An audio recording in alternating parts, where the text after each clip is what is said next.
In terms of the flexibility to taxpayers, that the committee has said that the current mandatory requirement to file a return solely for the purpose of claiming a refund leads to, otherwise, people file returns because they're worried that it could lead to prosecution. The amendment changes that. You don't have to file returns just to escape prosecution. Let me explain. The suggestions by a select committee are suggestive in nature. Any act which comes to Parliament, any bill which comes to Parliament has to be put up by the government. Sure. So now today our bill was as amended. As we made 334 suggestions. Right. It's quite a lot. Yeah.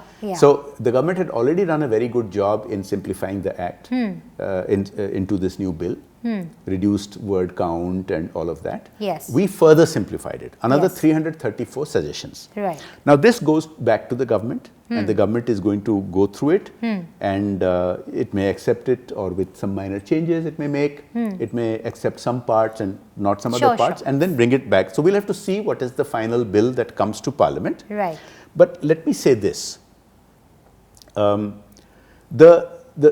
simplification, you talked about whether returns are to be filed. Now remember, the number of returns that are being filed has grown exponentially. Yes. So in the current situation, well over 9 crore returns are being filed, over 90 million. One of the things the committee did was we went to Bengaluru and we went to the central processing facility, which is world class. It's got this huge processing facility and it processes all these tens of millions of tax filings. Keep in mind something. Out of these tens of millions of tax filings, how many get scrutinized? Only a couple of lakhs. Yeah. Now, which is a very tiny fraction. Yes. Very tiny fraction of the tax filings are scrutinized. Right. And how are they scrutinized?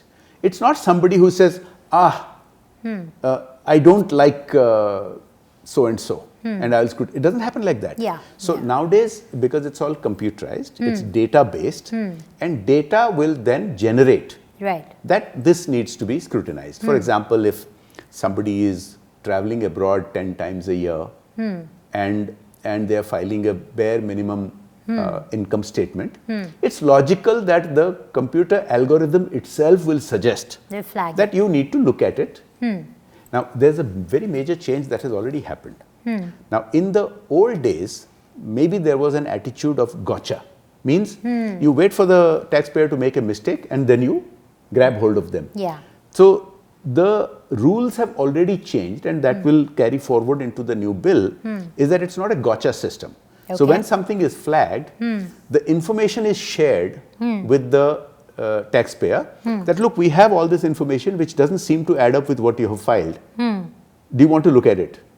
Now, so it encourages them that, look, we have all this information and we are giving you an opportunity to comply with the law. Sure. So there's no need to have any kind of coercive action or any kind of penal action. In the old days, if you had a scrutiny, it would be without sharing the information.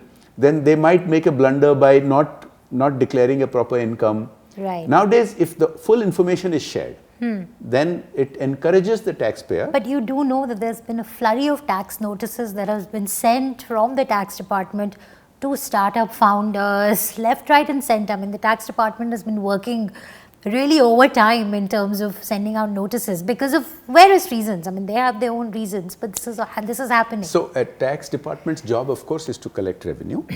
So our approach, and by the way, this is the government's approach as well. Yeah. The government's approach is that we must find a balance, that the nation needs revenue. Whether it is indirect taxes like GST, which has been giving us record revenue, which is what is making possible all the infrastructure that's happening, all the benefits that are being given to poorer sections of society, or whether it's income tax. But at the same time, the department's interest in collecting revenue must be balanced with taxpayers' interest and fairness and simplicity, ease of compliance, so that you don't get caught up. It is well understood that historically there has been this attitude among taxpayers those who are first time taxpayers, they are even willing to pay, but they may have an attitude, bhai hum phas jayenge, right? That is changing. As I said, that's changing because the norms are not to trip you up and put you into trouble, but to share the information with you and encourage you to comply. And if the information is wrong, then you can dispute it. Now, let me put it this way. You talked about notices going out to various people. So notices will go out as per the laws of the land. And the laws of the land will keep evolving. By the way, every tax jurisdiction in the world, whether it is in the US or whether it is any other country, has a lot of complexity. Now, in our situation, the complexity has been reducing year by year by year by year. And it will keep on reducing as the tax policy evolves, as the central government's policy changes every year. It will keep on getting simpler and better. And of course, our intention, apart from having a simple tax act, which is easy to comply, is also that we must benchmark with other jurisdictions around the world. And the ease of doing business must be such that whether it is startup founders or whether it is salaried employees or whether it is small businesses, they should not feel intimidated by the system.